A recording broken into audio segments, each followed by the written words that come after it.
Boa noite a todos.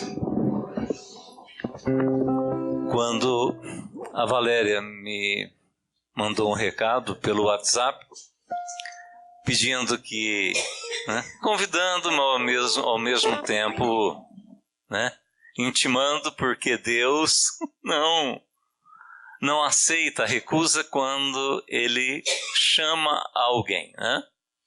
E aí eu passei assim, levar o quê? São tantas as nossas necessidades junto à palavra de Deus que qualquer página da Bíblia que nós abrirmos, nós nos enquadramos com aquilo. Falamos, nossa, precisava ver isso.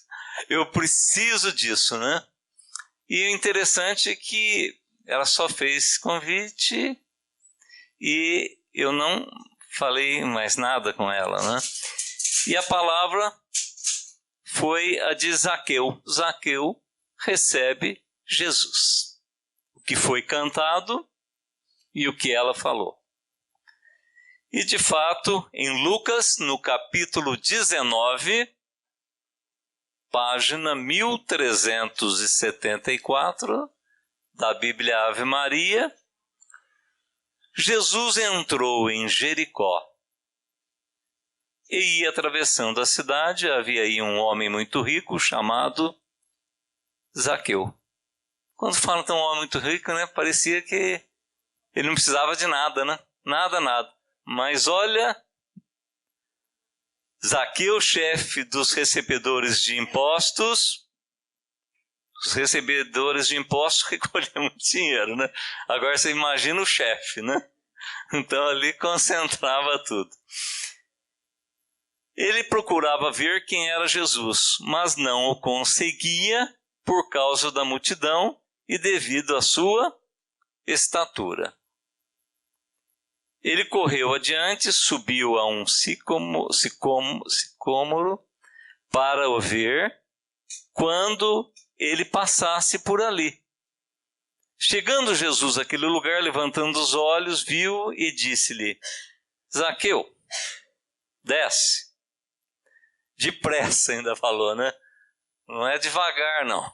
Você está precisando de um encontro muito rápido comigo. Desce depressa. Porque é preciso que eu fique hoje em tua casa.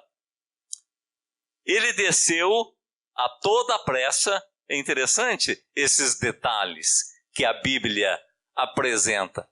Ele manda Zaqueu descer depressa e Zaqueu desceu também muito depressa. Tal era esse encontro fantástico, divino de Deus com o homem.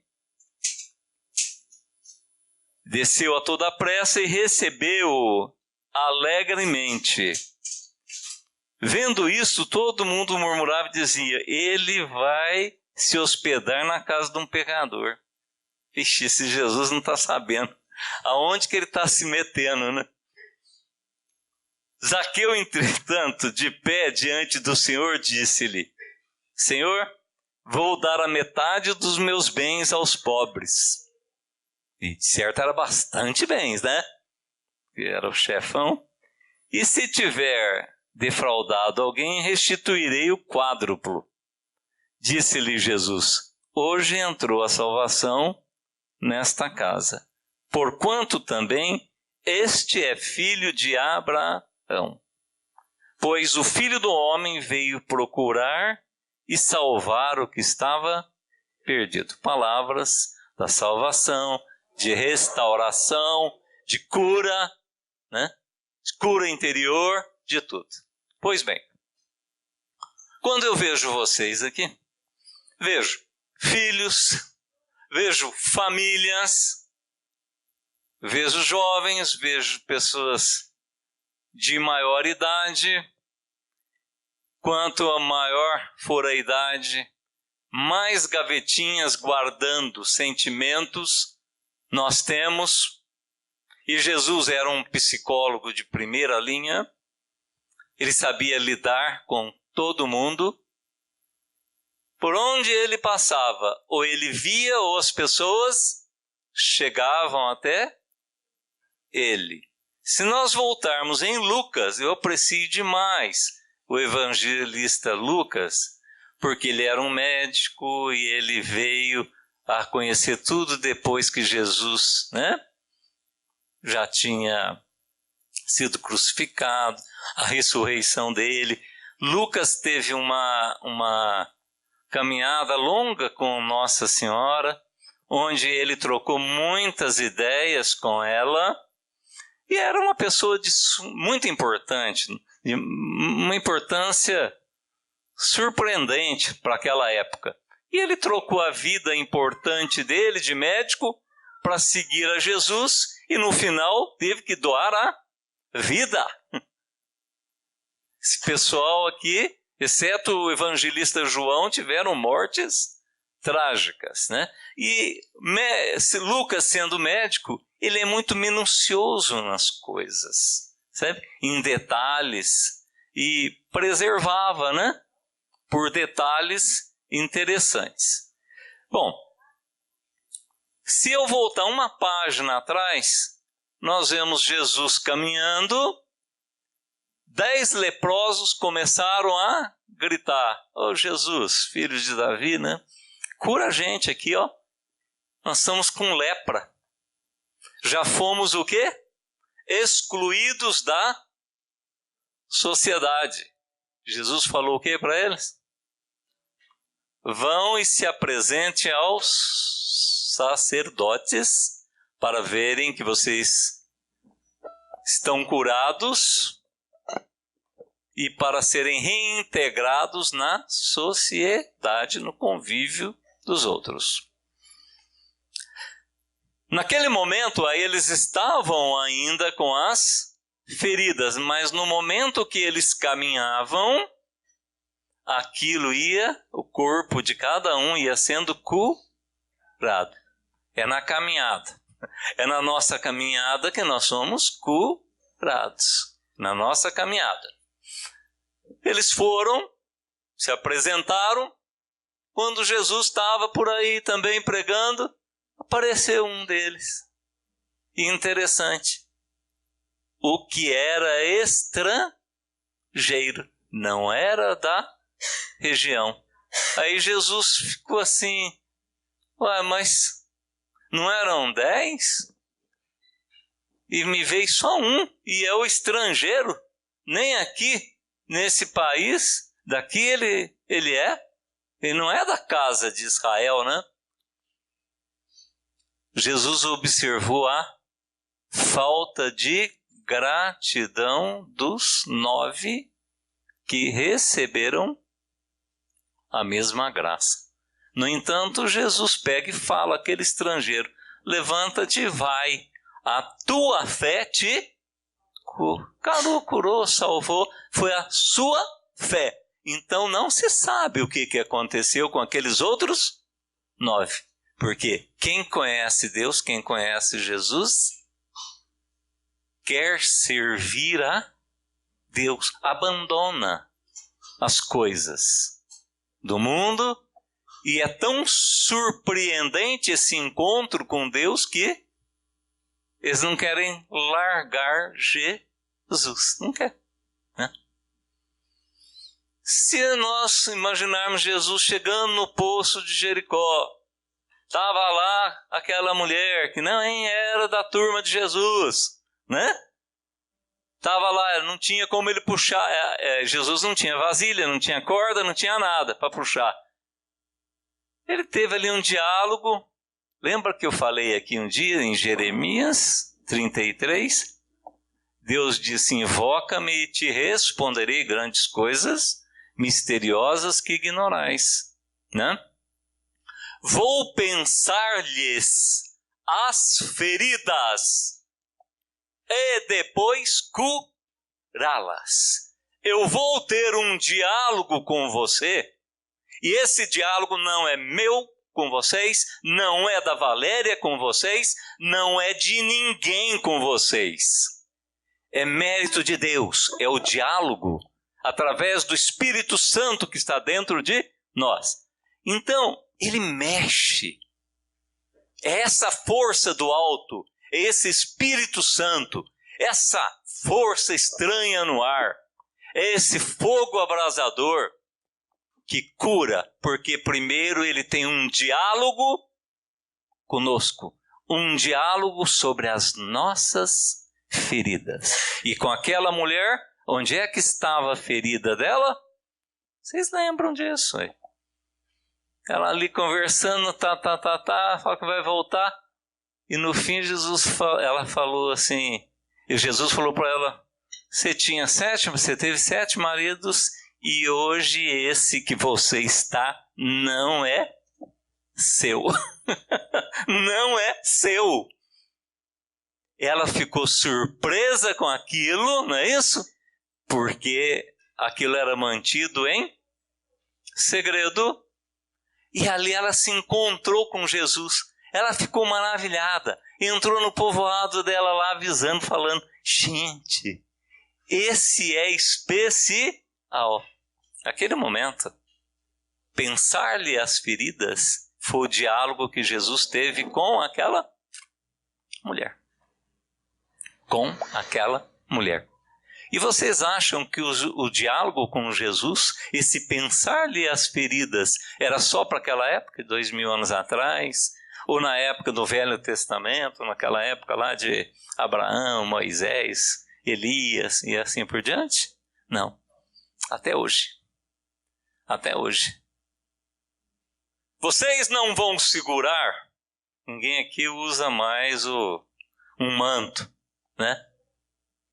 Mas vocês não vão segurar na orla de manto de ninguém, de nenhum ser humano. Vocês têm que procurar segurar aonde?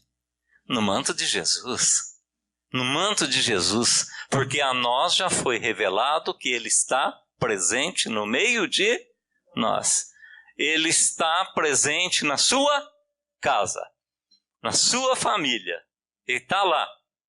Então, por que são quase 130 itens que compõem o saco de lixo que nós carregamos na vida, colocamos nas costas e carregamos? E aonde nós vamos, ele está lá dentro. Ou seja, o psicólogo vai falar, tem quase 130 gavetinhas armazenadas, com isso, com aquilo e tal. E o ser humano carrega um fardo extremamente pesado. Quiséramos nós ter nas escolas disciplinas de psicologia, para entendermos melhor a nossa vida e podermos encontrar Deus e entender esse relacionamento dele com o homem. Sabe por que os padres de maior sucesso que se tem hoje em dia, eles são acompanhados de multidões? Vocês sabem? Porque eles têm uma psicologia fantástica. Fantástica. Começou lá de uma forma assim mais forte com o Padre Léo. A psicologia que aquele padre tinha, nasceu ali no Biguá. A gente passa ali, toda vez que a gente vai para Itajubá, vai lá para a fazenda dela, a gente passa ali onde ele morava, né? Saiu dali, falava, né, gastava gravetinho para a mãe, para acender o fogão de lenha ali, tal. Padre Léo tinha uma psicologia fantástica, de outro mundo. Em 10 anos ele revolucionou. Curava à distância pela televisão. Sabe? Porque ele tinha Betânia no coração. Curava. Ele curava, aí começava a pregar, dava restauração, vida digna para aquela pessoa, para aquilo que ele chamava de filhos. E depois colocava Deus dentro deles. Nem todos recebem, joga semente, nem todos, né, recebem. Porém, volto a dizer, entra dentro da família. Diz que as mulheres, as esposas, têm uma lista enorme que compõe também dentro desses 130 itens. Agora, os itens não são só para as mulheres, não, para os homens também, né? Mas o que elas esperam dos maridos, né? O que elas esperam dos maridos. E também tem a lista do que os maridos esperam dela.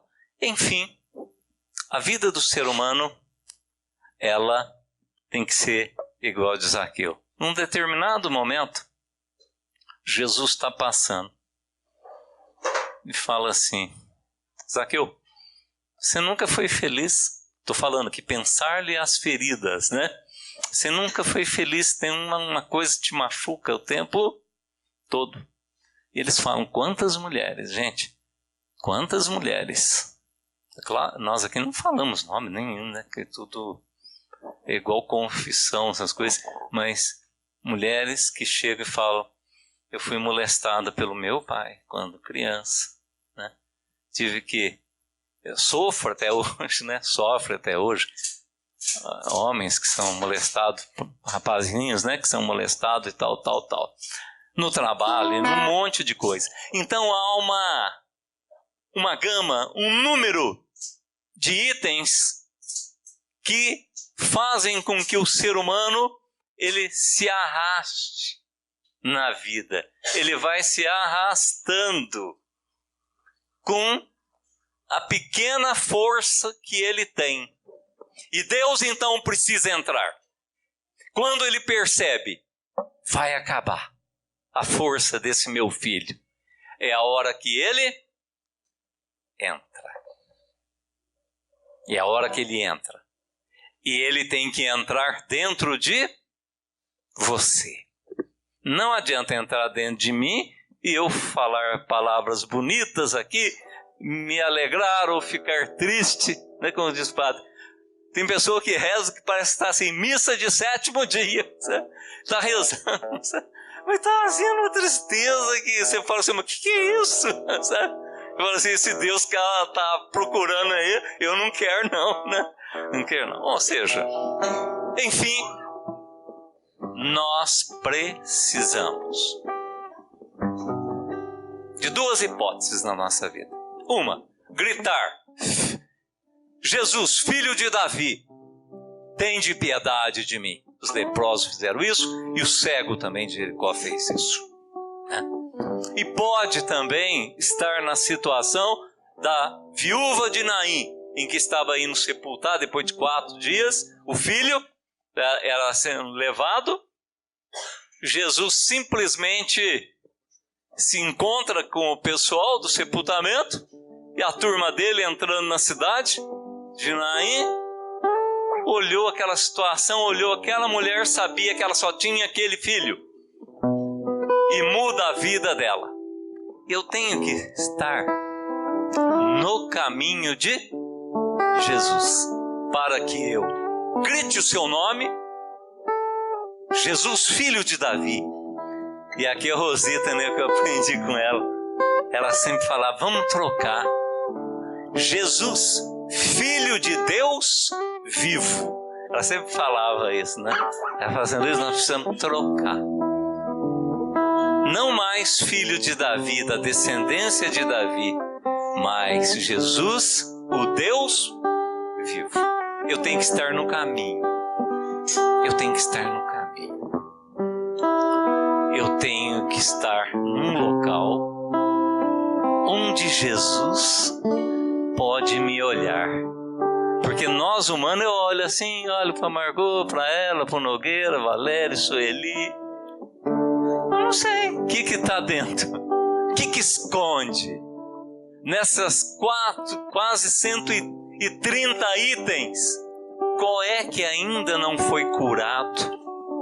Dentro de mim, né, também. O que é que não foi curado?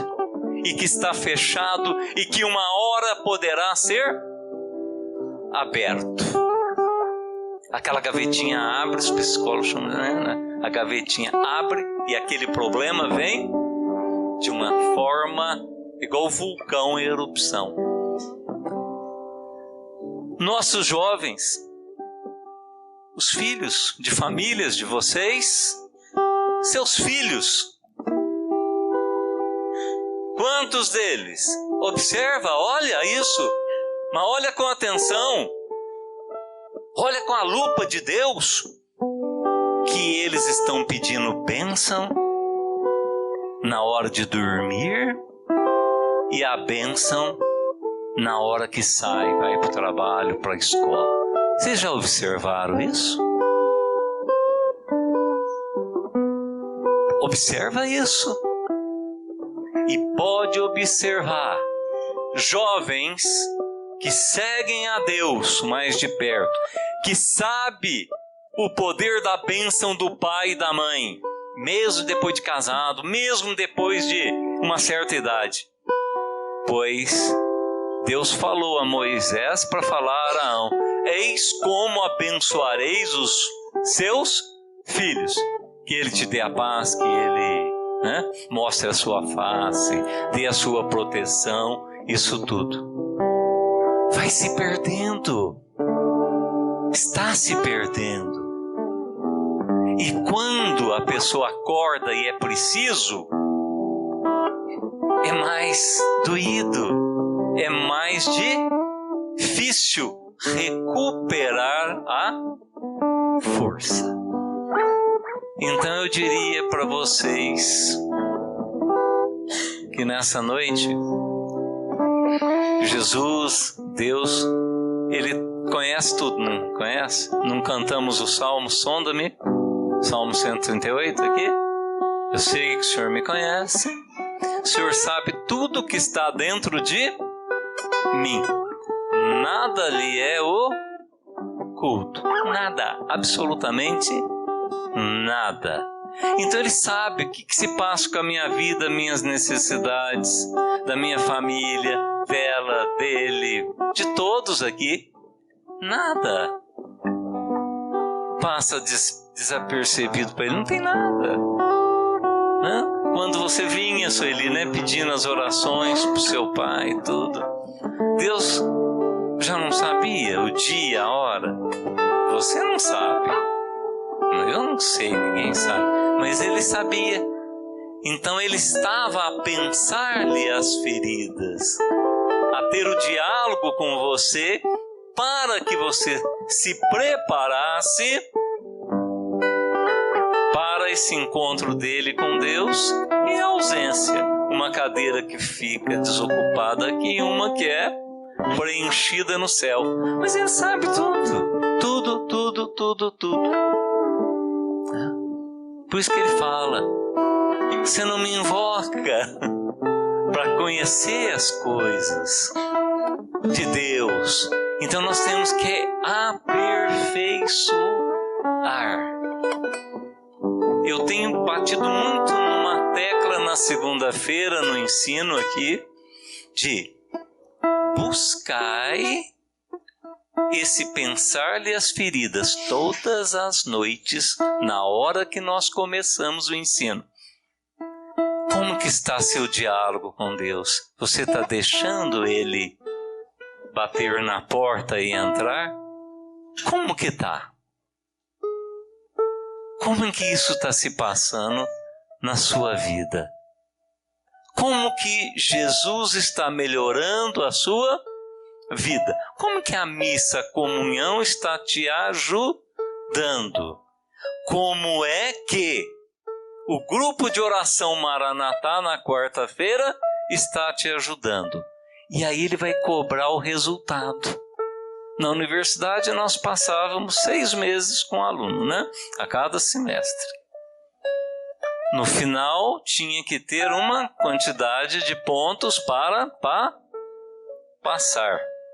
Aí vinha a choradeira, aí punha a avó no meio, tia que adoeceu, que não sei o que, tal, aquelas coisas de aluno, Mas chega no final, pergunta-se, o que é que você de fato aprendeu? Deus está assim. Quando ele cantou, né? Meus dedos tocam, né? Eu acho linda essa música, né? O meu pensar, né? Carinho para minha alma, né? Ou seja, ele está o tempo todo conectado a mim através do Espírito Santo que está dentro de mim. Está dentro de mim só? Não, está dentro do Nogueira, dele, daquele que está lá no presídio, daquele que está no hospital, daquele que está na rua. Então ele está a tocar. Ele está a tocar e desejoso da pessoa vê-lo e gritar: Jesus, Filho de Deus vivo, Deus vivo, preencha a minha vida, cura-me, venha em meu auxílio para que eu seja mais feliz, né? Ela disse, né, a Nossa Senhora do sorriso, né? O povo tem perdido a alegria. O povo brasileiro, vocês podem ver nesse período aí, nunca teve um sorriso tão escondido, né? Tão em segredo, né? Tá escondendo, né? Tá escondendo, né? E eu digo sempre, né? Ontem teve o jogo do Brasil e o Messi, né? O Messi tem um pouco de autismo.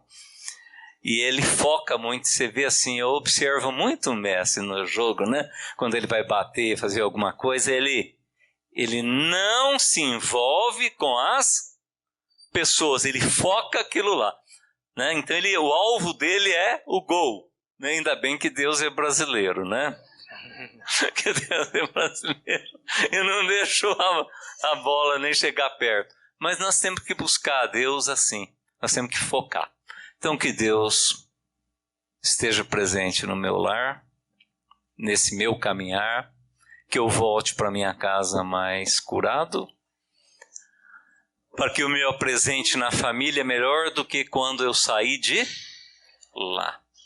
Que a minha esposa não está me esperando, ela já está aqui, né? Encontre um marido melhor.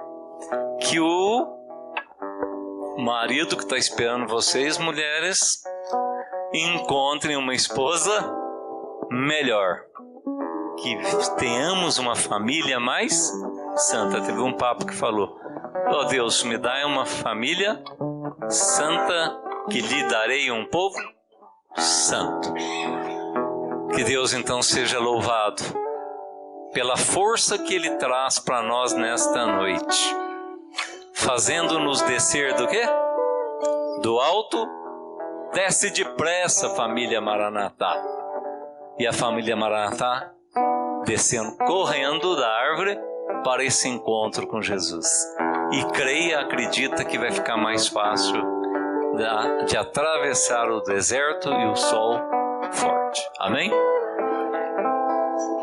Entra na minha casa, entra na minha vida, mexe com minha estrutura, sara todas as feridas, me ensina a ter santidade.